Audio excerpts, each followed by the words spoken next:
Olá, boa tarde. Desculpem o atraso, mas com o tempo ruim em São Paulo, o trânsito vira um horror.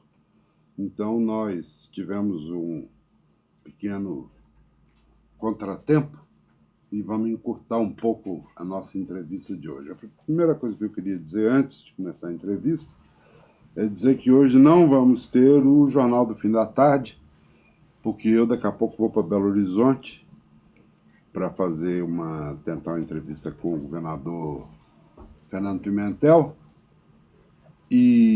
mas tento amanhã, 6 horas da tarde, em ponto, de lá, se a tecnologia ajudar, fazer o programa.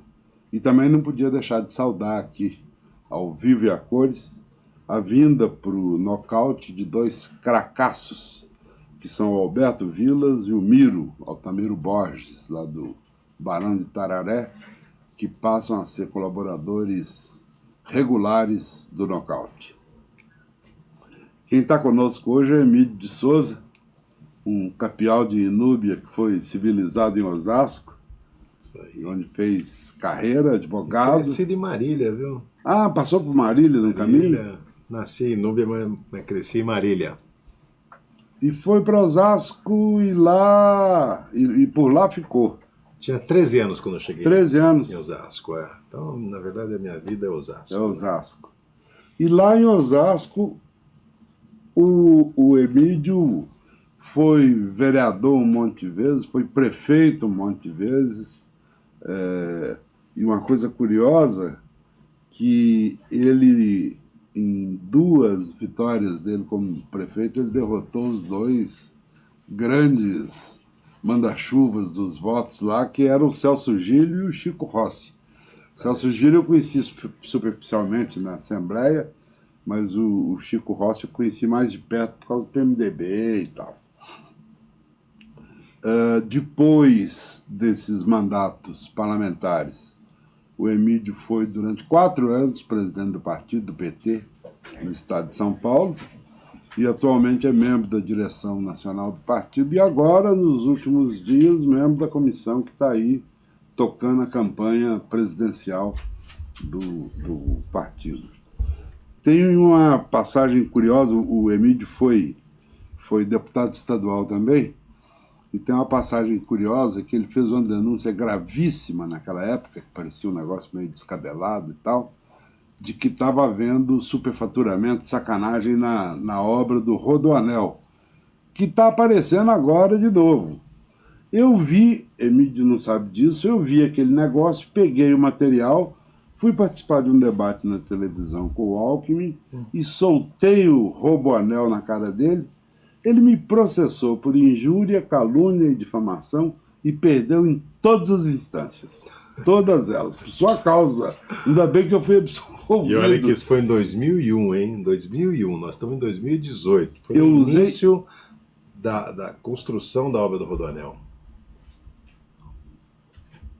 Eu poderia tentar resumir, por causa da falta de tempo, a quantidade de coisa que o Emídio fez como prefeito nos mandatos dele como prefeito de Osasco, mas eu acho que o que melhor resume o desempenho dele é o seguinte: ele pegou a cidade no 25º lugar como o maior PIB do Brasil e reduziu, você precisa mandar corrigir na sua capivara na internet, que lá está dito que você reduziu para 11º lugar, eu fui olhar no IBGE, reduziu para 8º lugar. Exatamente. Melhor ainda.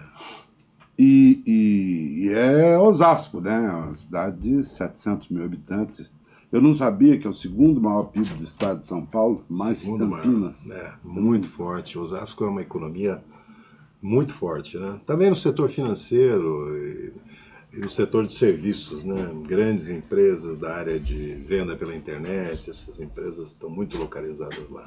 E Osasco foi, durante uma época, eu lembro que eu acompanhei como repórter, antes de pensar em ser político, foi um lugar onde começaram a estourar as primeiras greves, né? O Jabas Passarinho era ministro do Trabalho, foi lá. Dia 16 de julho agora completou 50 anos da greve de Osasco de 68, encabeçada pelo Zé Ibrahim, e a partir da Cobrasma irradiou pelas principais fábricas de lá. Nós comemoramos Está fazendo 50 anos 50 agora? anos, fez agora em julho. Teve uma solenidade no Sindicato Metalúrgico, foi muito Não bonito. sabia. Muito bonito. Veio o pessoal da época, a Sei. liderança da época, o Zé Ibrahim faleceu. Pena o você Zé sabe, tá, não poder Tava estar aí esse momento, conosco. mas as lideranças da fábrica mesmo, os que tocaram, pararam, estiveram lá. Coisa bonita. Porque as pessoas, a história olha muito pro ABC, as greves do ABC e tal, Lula paralisou, papapá. Mas antes já tinha tido um atrevimento contra a ditadura, que foi Osasco, Foi Osasco, Cobrasma. 68. Eu acompanhei de perto. 1º de maio de 68, 1º de na maio de Praça da 68. Sé, Exatamente, né? a tijolada, Tijolada no governador Abreu famosa Sodré. tijolada na testa do Sodré. É, isso mesmo. Isso está ficando um pouco para fora da história, mas isso E fica aquilo para outro foi tudo- programa. fica para outro. E hoje a gente quer que você fale de hoje. E aí, como é que tá? Como é que vai ser agora?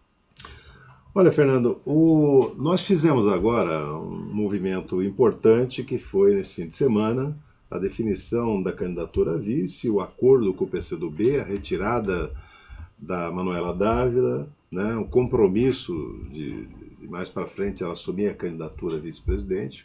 Acho que foi um acordo importante. A Gleisi e o próprio Haddad estiveram ontem em Curitiba com o presidente Lula, comunicaram, ele ficou muito satisfeito com o resultado do acordo, e foram momentos de muita tensão, muita negociação, mas eu acho que nós tomamos o caminho correto que deveria ser tomado, né? A nossa aliança à esquerda poderia ser mais ampla, poderia incluir PDT, poderia ter o PSB, mas o que foi possível nesse momento, eu acho que a partir daqui abre-se uma imensa possibilidade de trazer novos atores para essa disputa, para essa chapa, para essa candidatura. Atores do movimento social, artistas, intelectuais, que não necessariamente sejam do PT ou do PCdoB, mas novas centrais sindicais, novos atores que podem ajudar a criar um movimento no Brasil, primeiro que garanta a candidatura do Lula, né? A soltura dele, a disputa, o registro, né? E que dê volume para essa candidatura, vamos dizer, de maneira muito significativa. E uma outra coisa que eu queria te ouvir, que é o seguinte: a gente tem ouvido aqui um montão de políticos e candidatos do chamado campo progressista. Nós entrevistamos todos os candidatos a presidente da República, a começar do Lula, que inaugurou o estúdio, parafusou uma plaquinha aqui. Me lembro. E na hora das perguntas, a maioria das pessoas quer saber o seguinte: pô, mas e se o Lula ganhar a eleição, vai governar com esse congresso de ladrão, de vagabundo que está aí, porque isso não vai melhorar e tal? Por que as pessoas não se candidatam mais ao poder legislativo, ao proporcional, e fica todo mundo de olho? Não, quer ser presidente, quer ser governador, quer ser vice-governador, quer ser senador, e depois não consegue administrar o país porque vai dar com um congresso, seja a nível nacional, seja nos estados, com um parlamento como o que a gente conhece. E você, surpreendentemente, em vez de ser candidato a governador, seja lá o que fosse, você vai ser candidato a deputado estadual. Eu vou por uma conjugação de fatores, né? Primeiro, o fato de que em Osasco já temos um deputado federal do PT, que é o Pracidelli. Eu não quis abrir um confronto com ele lá, porque eu acho que não seria bom, o momento ainda de somar, não.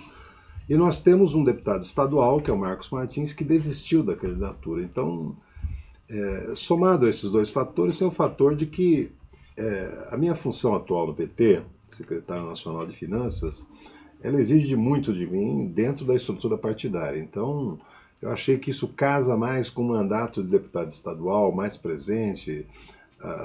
O PT, as principais secretarias funcionam mais em São Paulo do que em Brasília. Então, a soma disso me levou a...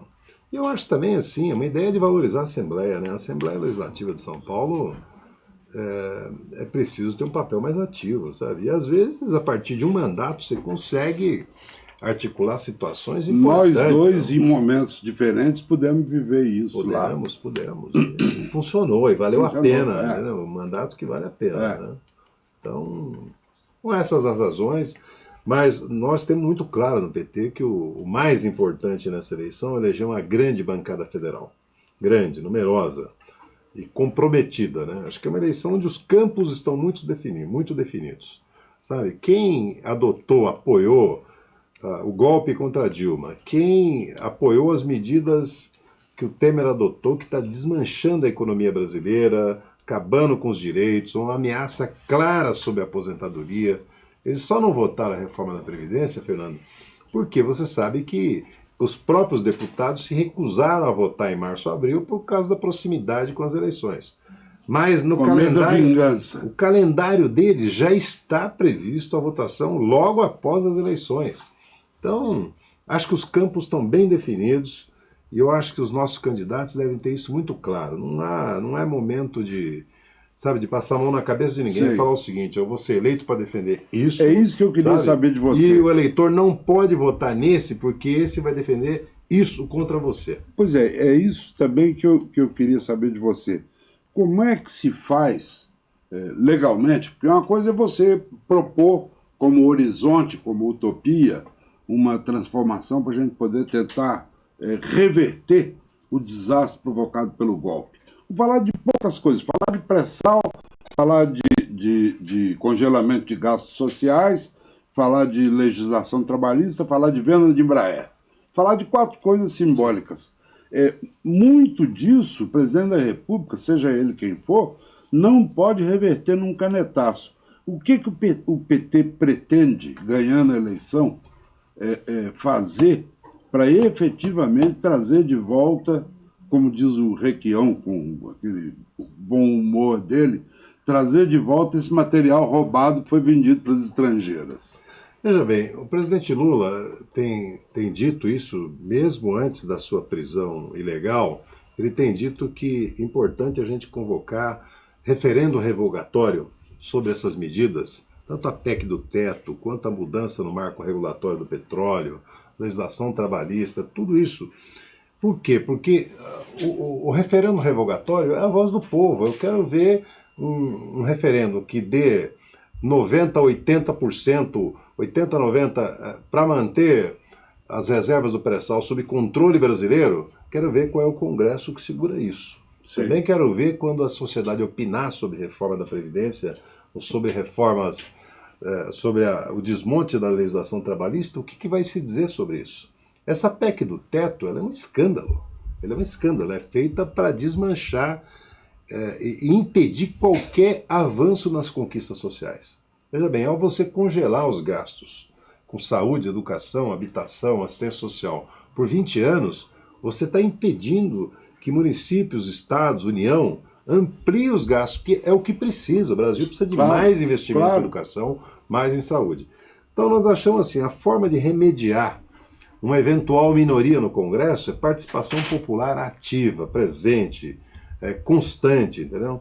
Mas antes disso, nós queremos eleger uma bancada numerosa. Quanto mais numerosa a bancada da esquerda for no país, sabe, no Congresso Nacional, mais condições nós vamos ter de puxar outros setores mais ao centro para essa agenda que o país precisa, que é a agenda de retomada do desenvolvimento, a agenda de uma economia que ganhe dinamismo, a agenda de relações internacionais melhores. O oposto que estão fazendo aí. Tudo que você está falando é outro lado. Essa foi a razão do golpe.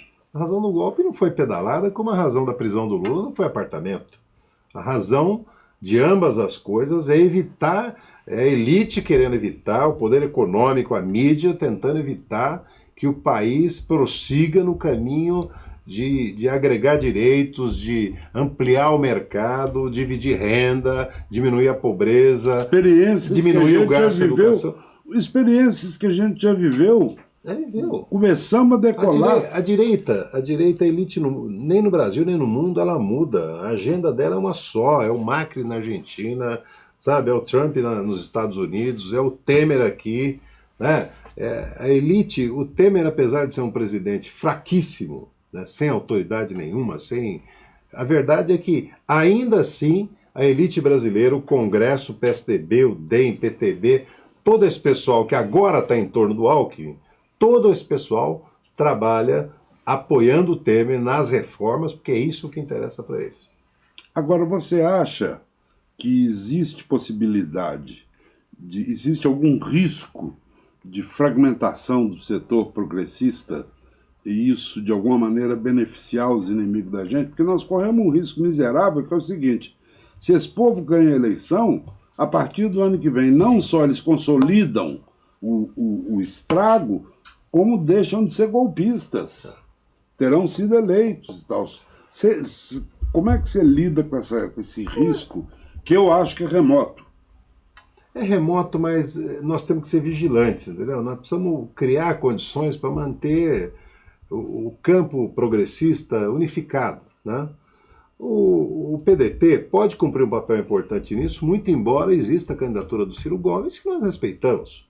Mas é preciso que não haja um nível de esgarçamento entre PT e PDT que impossibilite uma unificação no segundo turno, sabe? Eu acho que nós precisamos, nós já estivemos juntos a vida inteira, sim. O Ciro foi ministro, sabe? O PDT teve ministérios importantes conosco. Nós achamos que, no momento adequado, se não for possível no primeiro turno, o será no segundo, né? O Ciro não é inimigo nosso. Não, nunca foi.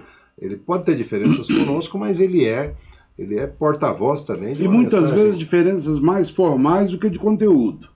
No fundo, salvo uma ou outra coisa, ele quer o que se quer, o que nós queremos. Exatamente. Então, acho que nós podemos trabalhar essa questão de unificação. O PSB também é um partido que... Ele é um partido em disputa. Ele tem uma parte mais progressista, tem outra parte que não. Teve um dado momento, mas se você olhar a história do PSB... O PSB vem conosco desde 89, 94, 98, em 2002 eles tiveram a candidatura do Garotinho, mas depois retornaram por ninho. O próprio Eduardo Campos foi, vamos dizer, ministro do governo do presidente Lula, sabe, o Roberto Amaral, né, o Rezende, que foi da Ciência e Tecnologia. Sim. Tudo isso mostra que nós estamos no mesmo campo. O que precisa agora é a gente saber entender o movimento do PSB, aproveitar já nessa eleição o que eles têm de progressista, que é o pessoal de Pernambuco, da Paraíba, do Amapá, sabe? Esse PSB já se comprometeu a vir com Lula, né? E depois o PSB vai continuar tendo uma tensão interna e eu espero que ele vá cada vez mais para o campo progressista, né?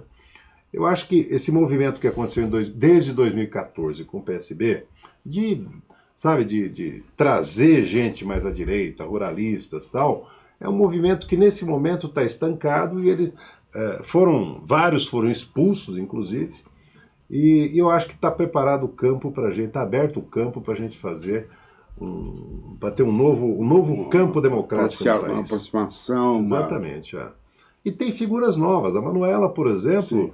Ela é uma figura nova, muito embora o PCdoB tenha lideranças históricas. A Manuela, o Flávio Dino no Maranhão, o governador Flávio Dino, a Manuela são figuras que dizem ao país. O Flávio Dino diz muito aos operadores de direita, aos democratas. A Manuela diz muito à juventude, às mulheres. É uma mulher jovem, muito dinâmica, muito... E apesar de jovem, já com a vida vitoriosa. Ela foi 2 vezes a deputada mais votada do Rio Grande do Sul. Ela é destemida, ela é corajosa. Eu acho que ela inspira um bocado aquilo que acontece, aquilo que é a expectativa da nossa juventude hoje, sabe? Uma política mais transparente, mais ousadia, não ter medo de tocar em certos temas, né? A Manuela, eu acho um achado, não só para a nossa coligação, mas para o país em si.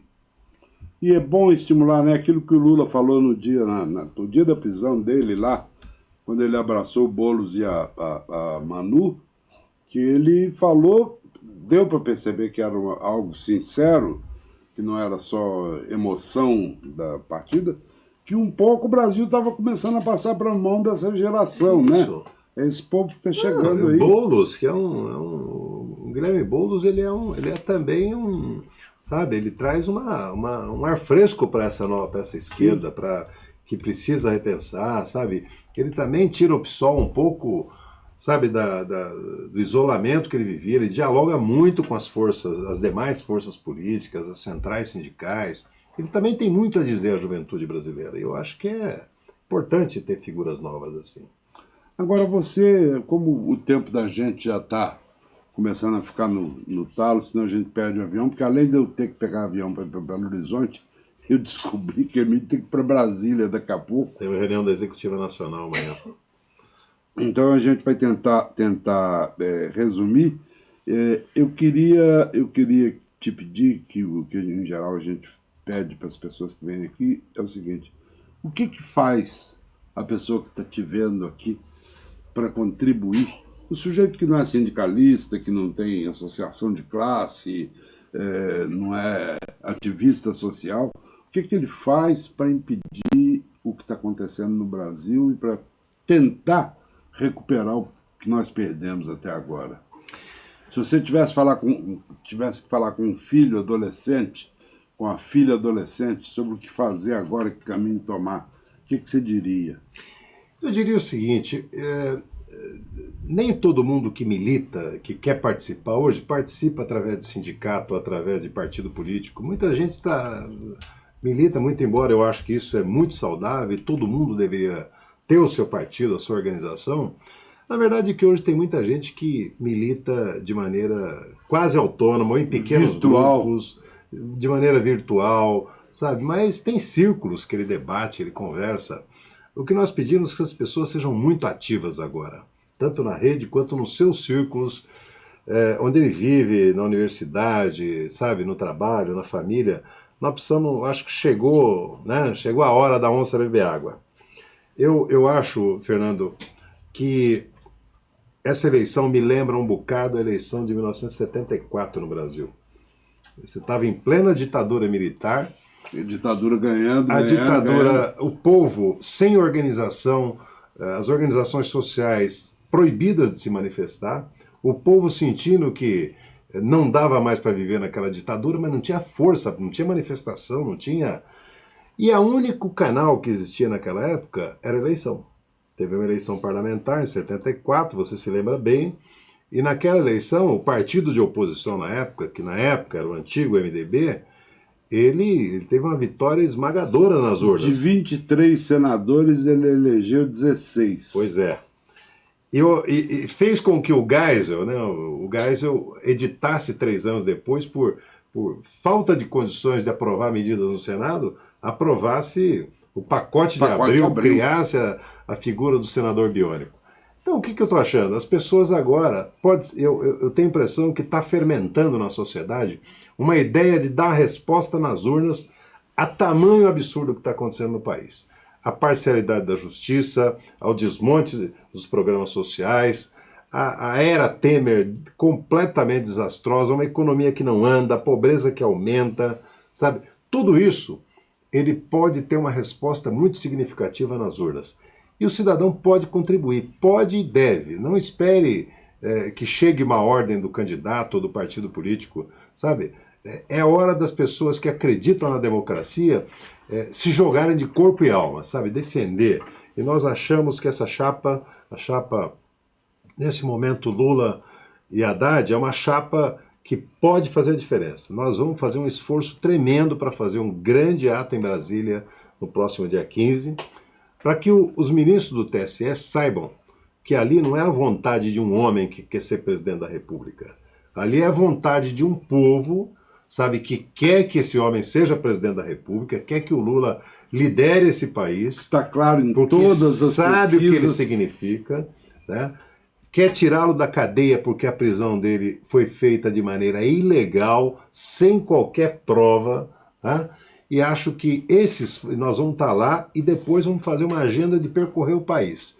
Então, quem tiver, onde for chamado, onde souber que estão os candidatos, onde souber que pode dar uma palavra, inspirar, botar esperança nas pessoas, tem que botar. Faça o seu esforço, porque essa eleição não é o Brasil para 4 anos. Essa eleição ela define o rumo do Brasil para algumas décadas. E o Brasil que nós queremos é democrático, rigorosamente democrático, é um país que respeita a diversidade e é um país de programas de inclusão social, um país, sabe, respeitado internacionalmente e um país que faça a economia os resultados da economia ser distribuído para toda a população, não apenas para meia dúzia como é hoje. Muito bom. Infelizmente, você vai ficar me devendo uma entrevista de 1 hora de duração, tem cheio de testemunha aqui. Eu, antes da gente se despedir, eu queria fazer um merchan aqui de um livro, que na verdade eu vou falar dele mais demoradamente no Caixa Preta depois de amanhã, mas já tem a prova da capa, que é esse livro aqui, Vontade Popular e Democracia. Candidatura Lula é um volume com a opinião de alguns dos maiores juristas do Brasil sobre o processo, a indecência do processo que levou o Brasil e o Lula à situação que nós estamos. É um livro da maior importância para se conhecer, é uma edição da Praxis, e na quinta-feira, depois do Caixa Preta, eu falo mais demoradamente e dou dica do dia certo, do local certo, porque vai ter um debate e uma noite de autógrafo dos autores. Prefácio de Fernando Moraes. Prefácio de Fernando Moraes, modestamente. O único analfabeto em direito aqui é o jornalista, é o prefaciador. Doutor, eu lhe agradeço muito, lamento que a gente tenha tido que encurtar, mas isso vai te obrigar a voltar aqui, já me sinto queira obrigado. Ou não queira. Eu quero, tá bom? Quero e voltarei. Tá bom. Obrigado, doutor. Obrigado também, a você. muito obrigado. Muito obrigado a todo mundo. Desculpe o atraso e se a tecnologia correr bem, amanhã tem Jornal do Fim da Tarde às 6 horas em ponto. Boa tarde.